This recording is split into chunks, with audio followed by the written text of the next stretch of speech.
What is up, everyone? My name is Jerichoholic8704, and I have an unfortunate critique for one of my favorite wrestlers of all time, really, Kazuchika Okada. And, you know, whenever fans critique wrestling, you always get that token response from wrestlers, you know, wrestling stands, and just anyone in particular of like, oh, well, you know, you're not a wrestler. Who are you to critique the professionals? And I always kind of say, you know, anyone who watches it has more than enough of a right to critique or give constructive criticism or just basically bitch and moan all they want. They're the ones who paid to see it. They can have any reaction they want to it.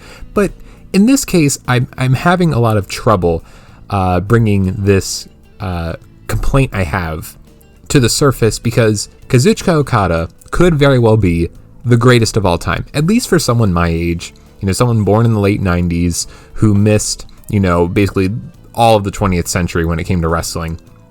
As far as 21st century wrestling goes, I mean, who is better than Kazuchika Okada? You know, very few people. So, are even in contention to take his spot as number one. So that's why I kind of have this little kind of itch in my stomach where I'm like, you know, maybe I shouldn't say this, because really, who am I? I'm just some loser. Who am I to critique literally the greatest of all time? But I'm just going to say it. The money clip. I'm not fucking buying this thing. I'm sorry. That is a pun right there, but I wasn't even going for that. But the money clip, the Cobra Clutch, whatever you want to call it. Look, Okada's great. He's phenomenal. I'm just not having this finish. And I don't think I'm alone on this. I think a lot of other people aren't really seeing this as a suitable replacement to the Rainmaker, or even, I shouldn't say a replacement for the Rainmaker, something that would go alongside the Rainmaker as a finish, kind of like how Tanahashi has the Cloverleaf. It's not necessarily that submissions are the problem. And I was thinking about this. I was thinking about this a lot in the shower, because I think about Kazuchika Okada when I'm in the shower. But what I really started thinking about was like, what is the essence of a finishing submission hold? What makes a finishing submission hold great? And a couple guys kind of sprung into my mind on like who really made a submission work for their finisher. And the first that really came to my mind were Kurt Angle and Chris Benoit.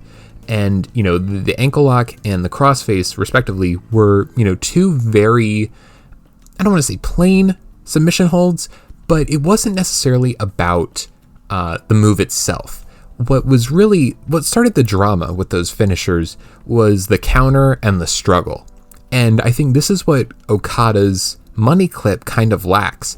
And I say this because, and I'm kicking myself for doing this video so late. You guys know, like, I'll have an idea for a video, but then I'll get to it like a month and a half later. I've been thinking this ever since the New Japan Cup, but I'm only making it now, and it sucks because his match with Shingo was so fucking awesome, and I thought the money clip finish to that match was actually really, really good. But that was more so Shingo passing out than the move itself, but 'tis neither here nor there. But the problem I have with Okada's money clip finish is that it kind of just gets slapped on. You know, you're doing all these moves, there's all this drama, and then it just kind of comes to a screeching halt. You know, it's not like the Rainmaker, which is like super explosive. He has the pose that goes on before it. Like, Okada knows how to set up a Rainmaker to get maximum effect. And the Rainmaker is as basic as a move as you can get. It's a short arm lariat. You know, it's not like it's this huge top rope dive, 450, you know, twirling basketballs while he does it. Like, it's nothing elaborate. It's literally a short arm lariat. But the money clip, it's really nothing to write home about, because it just comes out of nowhere. It's just a guy's on the mat and then you just slaps it on. Like, there's no drama to it. And when you go back and watch like a Kurt Angle match or a Chris Benoit match, there's two kind of sides to what makes a submission finish really great. Kurt Angle, and you know what, I should also mention Bret Hart, because he was also really good at doing this too, and maybe to a greater extent because the sharpshooter is a bit more elaborate setup than the ankle lock. But Kurt Angle especially was really good at this. He was great at turning anything into the ankle lock, no matter what position he was in, no matter who had the advantage, who had the disadvantage, anywhere in the ring, Kurt Angle could roll through, perform some kind of counter, and get the ankle lock in.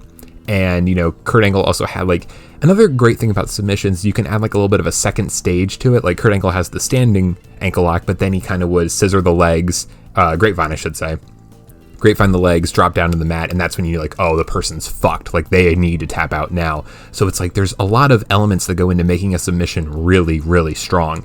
Bret Hart, again, is also a good example of this. He was able to kind of counter a lot of things into the sharpshooter. He got the sharpshooter on in very creative ways.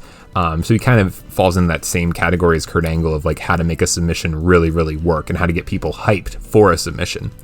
Because again, like submissions don't have as much of an impact as a maneuver, like a pinfall maneuver, because it's just, you can't, it doesn't have that fast-paced reaction time like a Rainmaker would, for example.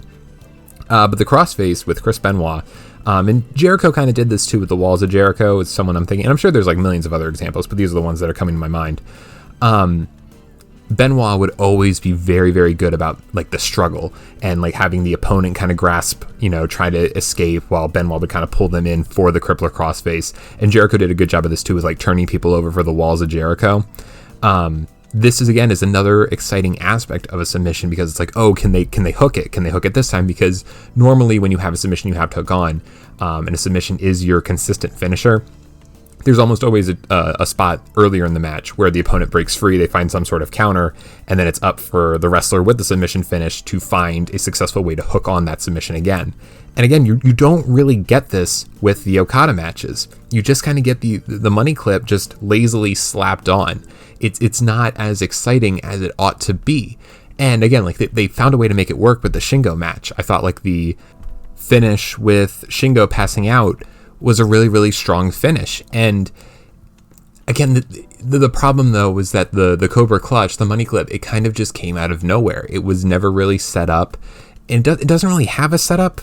And even if Okada adopted some sort of Rainmaker pose equivalent to the money clip, and maybe he does, maybe I'm just not even noticing it, but and I understand the need to diversify your moveset. Like I get that. I understand why he's doing it. I'm not opposed to Okada having a submission. That's not the problem here. And the Cobra Clutch isn't even a bad submission hold. It's nothing bad, and he applies it perfectly fine. Like it's not like I can't believe it or anything like that. It's not like a lot of people piss on The Rock for his sharpshooter. It's nothing like that.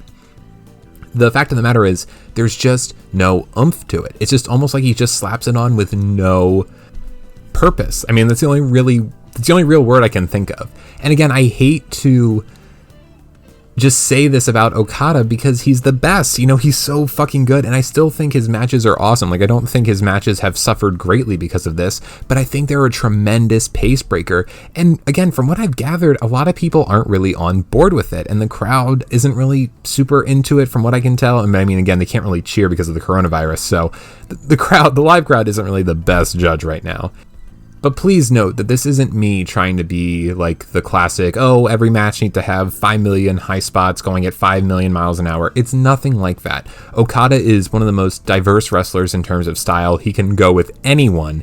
It's amazing to me how it's just this one thing that he can't really pull off, or at least maybe he will eventually. Maybe he just needs to kind of just break this new submission in, but as of right now, it really doesn't have a hold of me. So that is it for me. My name is Jerichoholic8704. I feel like this is a record pace video because I told myself I wasn't going to talk about this for a long time because I really didn't have much to say, just except that. But my name is Jerichoholic8704. I'll see you guys later.